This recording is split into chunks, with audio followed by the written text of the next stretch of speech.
Buenos días, les damos la más Good cordial morning. bienvenida a We esta conversación welcome you titulada ¿Qué to está this pasando en conversation Venezuela? entitled What's Realidades Happening in sociales y Venezuela? económicas, Social and organizado por Economic Alianza Realities Américas. organized by Hoy Alianza nos convoca un Americas. tema fundamental. Today Más we allá are de la joined by a crisis política fundamental que issues suele beyond acaparar the los titulares, nos the preguntamos political cómo crisis that está usually afectando grabs the la crisis headlines. We ask económica y ourselves, how is the social a economic la and social población venezolana. crisis affecting the ¿Cuáles Venezuelan son los desafíos que population? What enfrentan are the quienes permanecen challenges en el país faced y by those who aquellos que remain in the han country sido and those who deportados? have been deported? ¿Cómo sobreviven las comunidades How más do vulnerables, these en condiciones de más communities, vulnerabilidad, the ante most este panorama? vulnerable communities surviving the Para comprender la situation? realidad To actual en understand the Venezuela current es clave reality in analizar las Venezuela, condiciones it is sociales y key to económicas que analyze the marcan la social vida and cotidiana de economic millones de personas conditions that have en los shaped the últimos daily años. lives of millions of La people crisis in económica recent en years. The Venezuela se economic manifiesta crisis in en múltiples Venezuela formas. manifests in Una multiple inflación ways. descontrolada, salarios insuficientes para cubrir necesidades básicas Uncontrolled y un colapso inflation, en los insufficient servicios wages to cover públicos de basic higiene. needs, and a collapse of Según essential la encuesta public nacional de services. condiciones de According vida to the de National COVI, Survey of Living más de Conditions and COVID, 51,9% more de than la población vive en 51.9% condiciones de of the pobreza, population lives mientras in que el conditions of acceso a la salud poverty, y a la educación siguen siendo while un access to desafío. healthcare and La education remains migración a forzada challenge. de miles de The forced personas migration of es una de thousands las of people consecuencias is más one of the most visibles, visible con más de consequences, with more than 7.7 millones de 7.7 million personas que han people salido del having país left the en country busca in de mejores search condiciones de vida, of a según datos better de la Agencia de living Naciones conditions, Unidas according para to los data from the Refugiados. United Nations Para aquellas personas que Refugee son Agency. deportadas, For el those who are retorno a deported, Venezuela suele returning to ser aún más Venezuela is complejo. often Se more enfrentan a complex. una economía They devastada, face a redes de devastated apoyo economy, fragmentadas weakened y, support en networks, muchos de los and, casos, in many a la cases, exclusión y a la exclusion and estigmatización. stigmatization. Ante este panorama, queremos Given the profundizar situation, en we las want to realidades delve que deeper afectan a la into the población realities venezolana affecting the y Venezuelan explorar population posibles and caminos explore hacia possible soluciones paths sostenibles. towards sustainable Contamos con la solutions. participación We de have tres referentes que analizarán la three situación desde distintas we perspectivas. have three Tenemos con nosotros different a Rona Vizquez, perspectives. We have with us periodista Brona venezolana, Riscas, quien será a la moderadora de Venezuelan esta journalist who will conversación. moderate this Rona, bienvenida. discussion. El Brona, micrófono es tuyo. welcome. The microphone is Muchas yours. gracias, Alianza América, por Thank la you very much, invitación y Alianza también muchas Americas, for gracias por this invitation organizar una and actividad como for esta tan organizing an importante en activity este such as momento this tan one, which is importante para los so venezolanos important que in a están moment for en Venezuela y Venezuelans que who están are fuera de in Venezuela. Venezuela and who are those who are in Bueno, the vamos a country and outside the comenzar. En el country. panel We de are hoy going nos to begin acompañan in today's panel. Beatriz We are Borges, accompanied by Beatriz abogada, Borges, a académica y lawyer, defensora de derechos academic, humanos and human rights venezolana. defender from Desde Venezuela. 2014 es la directora Since ejecutiva del Centro de 2014, Justicia y she's Paz, going to be the CEPAZ, executive una director organización sin fines de of lucro Center que for trabaja Justice and para Peace, promover y CEPAS, defender a los valores nonprofit democráticos, organization that los works to derechos humanos promote and y defend una democratic cultura de values, paz. human rights, and a También nos culture of acompaña peace. Francisco Monaldi, We're also es accompanied doctor by en Economía Francisco Política por la Monaldi. Universidad de He holds a Stanford, máster PhD en in Economía political economy from Internacional y Stanford del University Desarrollo por la and a Universidad master's Yale. degree in international Actualmente, development Francisco economy se from Yale desempeña como University. director del programa Francisco de currently serves as director of the América Latin Latina American y Energy Wallace Program and del Wilson Center the de Wallace S. Estudios Wilson Energéticos Center del for Energy Instituto Studies at Baker the de Baker Políticas Públicas Institute de la for Universidad Public Rice. Policy at Rice Ha sido University. consultor He has gubernamental been a de consultant organismos for governments, multilaterales y de empresas multilateral y autor de organizations, numerosas and publicaciones businesses, and académicas has sobre economía authored numerous política, academic política publications on energética y political regeneración. economy Gracias and por estar energy and aquí. resource Invito policy. también a la Thank you audiencia for being a here. I also conectarse y a invite the enviar sus audience to preguntas por connect QR and send y your trataremos questions de through the abordar a la Q&A, brevedad and we'll posible try los to temas y las address them as preguntas quickly as que haga la possible when it audiencia comes to para those antes del questions final and del evento. comments made by the audience Vamos a before the event comenzar. finalizes. We're going to Primero vamos a begin. hablar sobre la First, we're going to situación talk about the actual en situation, the Venezuela. current Y situation voy in a hacer una pregunta Venezuela. And I'm going to ask ambos a question for the both panelistas of you, invitados. for both panelists that were invited today. Para empezar, ¿cómo describirían las To condiciones begin with, sociales how y would you económicas en describe the Venezuela current hoy en día? situation in Venezuela Comenzamos con Beatriz. nowadays? Let's begin with Beatriz. Vale. Bueno, muchísimas gracias y de Well, verdad un I want to placer poder start, compartir and contigo, it's a Rona, con pleasure to Francisco. be Gracias a la sharing with Alianza you, Francisco, Américas and por the también Alianza dar esta Americas invitación team en estos for momentos de providing this tanta discussion información, right de now tanta of so much complejidad y pues information, so much necesitamos compartir complexity, a su and audiencia esta allowing us to reflexión share the que audience conocemos muy this bien los reflection venezolanos, that pero we justamente quizás Venezuelans are aware la of, but comunidad hispana y la maybe comunidad de Estados Unidos the quiera entender y Hispanic comprender más, community ¿no? in the United States want to understand better.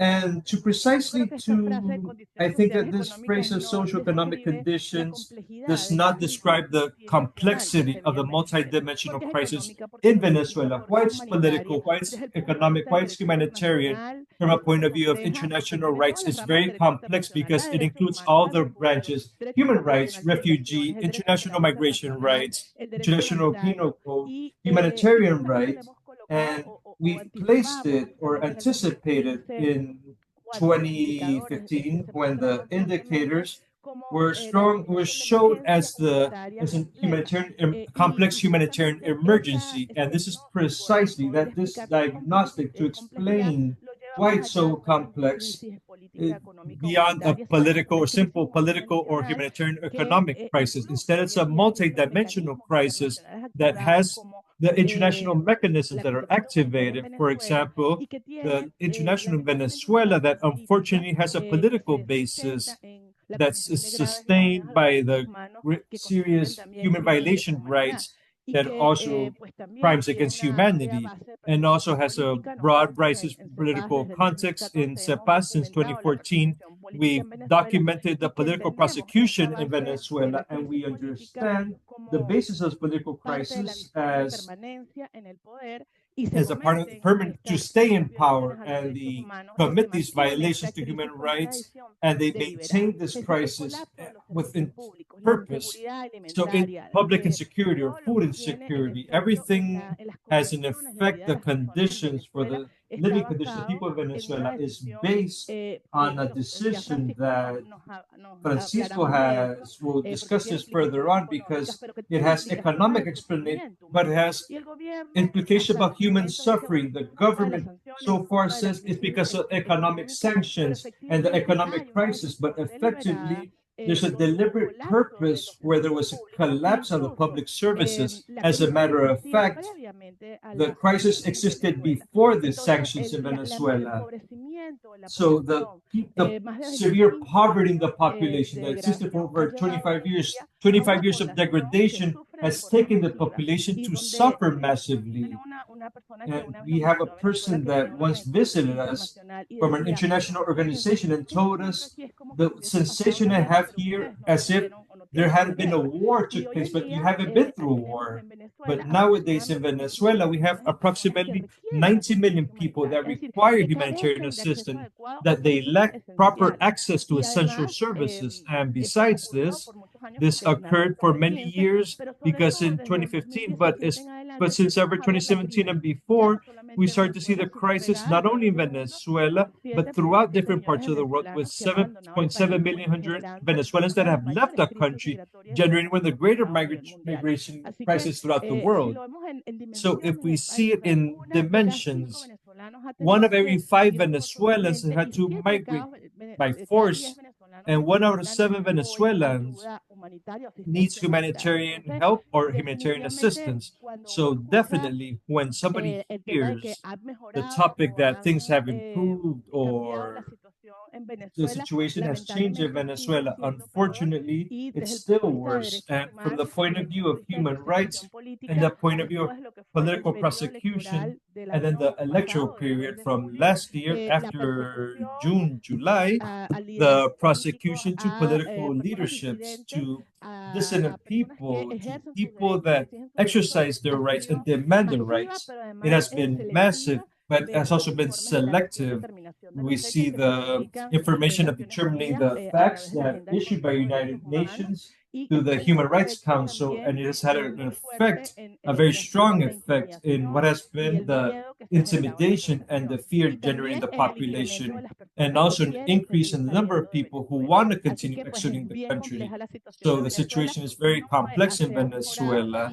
It has not improved, and this multidimensional crisis is still maintained, and the numbers remain. And I think it's important that we know of them, and we understand that an humanitarian emergency persists, a violation of human rights remain, and the feeling of survival for people will lead to greater human displacement. It's important to reiterate that the crisis still exists. The situation is complex. It has not finalized.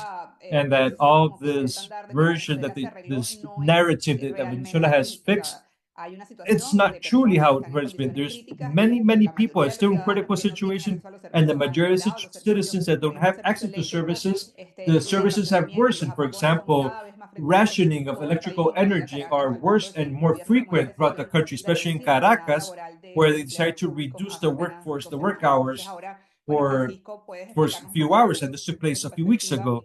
Well, Francisco, from your perspective, how would you describe the social economic condition in Venezuela nowadays? Yes, as we had mentioned with our colleagues in Alianza Americas, I'm going to briefly show you some slides that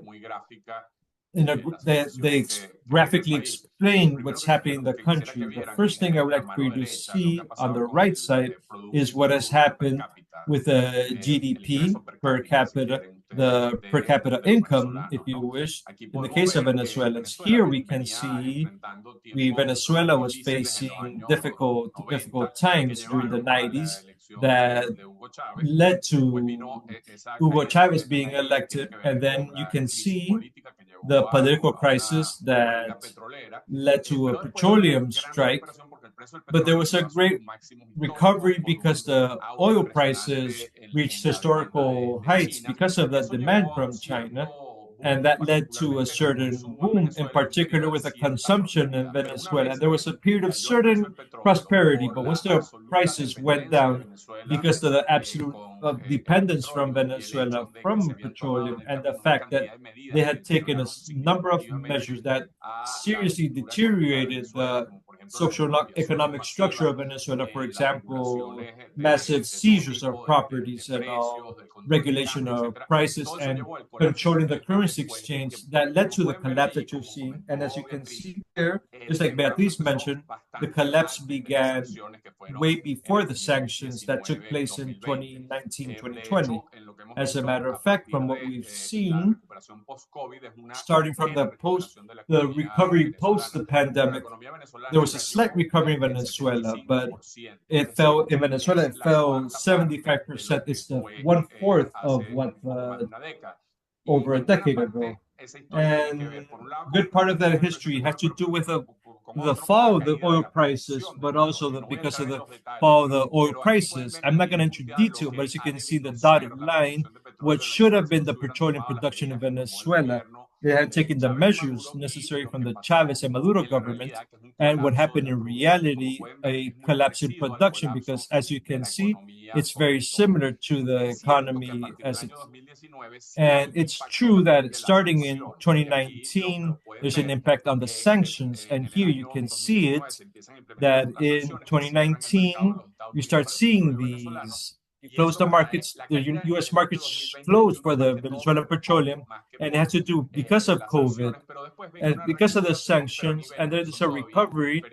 These are inferior levels compared to when these sanctions began. This recovery had to do with the post-pandemic recovery, but also with the fact that the Chevron company received a license by the Biden administration, and this company produces 75% of the Venezuelan production, and this increase that you can see in this graph between 2023 and today, which are about 100,000 barrels per day, that is fundamental. I mentioned all this. This license was recently canceled. One of the questions that we have from this point forward with the new measures that are being implemented by the Trump administration with regards to the Venezuelan administration. And as this license was granted and other countries from India as well, the black market, which you can see like that salmon-like color, it stopped being all of it, and they increased the exports that were quote unquote authorized by the Treasury Department. Now, all these licenses were canceled, and the United States has threatened those that buy in the black market, and the main buyer is China, And here you can see it, all the exports that don't reach to the licensed destinations. Some go to China and a few part to Cuba. And Cuba basically doesn't pay Venezuela, so there is no income there. We cannot see a greater impact, and that slight recovery in the Venezuelan economy could deteriorate. Here you can see some different estimations of what could happen if these new sanctions lead to a drop in production of 150,000 and 200 up to 400,000 barrels, and the impact that if Venezuela sells to the black market at prices that are much lower their production, because the nature of the black market is that Venezuela, they have to provide a significant discount because the buyers are afraid of receiving sanctions. So we could see the income in Venezuela could reach almost $10 billion, which would be brutal. So returning to the original graph, basically what somebody sees on the horizon is that the new sanctions could deteriorate even more the situation, but that Venezuela would not recover if there isn't a political change. Because if there isn't a political change, they will not have the capability to bring the massive investments required by the Venezuelan industry to recover, and of course, other sectors from the economy. And here you can see that there's certain stability after the Barbados Agreement, which supposedly were going to allow free elections in Venezuela. But once the Venezuela government stole the elections, the country realized that it was very likely that the sanctions would be imposed again, more severe sanctions, and the dollar prices skyrocketed, and the devaluation of the Venezuelan bolivar is causing greater inflation and a greater crisis. If we add to this, I'm going to finish with this part, the impact that might be added by the massive deportation of Venezuelan citizens, because another important source of income for Venezuela are the remittances sent by Venezuelans. In the 7 or 8 Venezuelans who live abroad, a large number of these parts send remittances to their families back in Venezuela, and that has been something that allowed that slight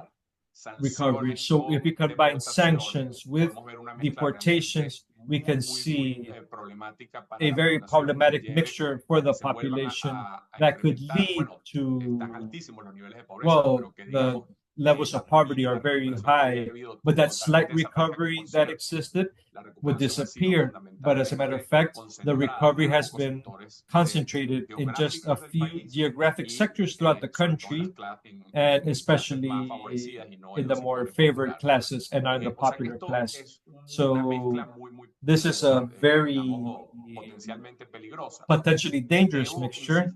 I must insist that, in my opinion, beyond the topic of these sanctions, what is the objective behind them for the Trump administration with these sanctions, if they're going to negotiate things that are positive for the Venezuelan population or not. The issue is that the Venezuelan economy will not recover while there is still an illegitimate regime in power that, as I mentioned, will not allow a reinsertion of Venezuelans in the international economy and the democratic international community, and thus we will not achieve the investment and economic growth that recovers the economy and allow Venezuelans to return their country because they want to, not because they're forced to, and they believe that they have economic opportunity, freedoms, etc. Thank you. Excellent, Francisco, especially because that was the other question, because you both mentioned that this will not change if the government does not change. So it's important what you mentioned at the end. If the people don't feel safe in the economic and the social and the political sense with regards to their rights, people will not return. And the same applies with their investments.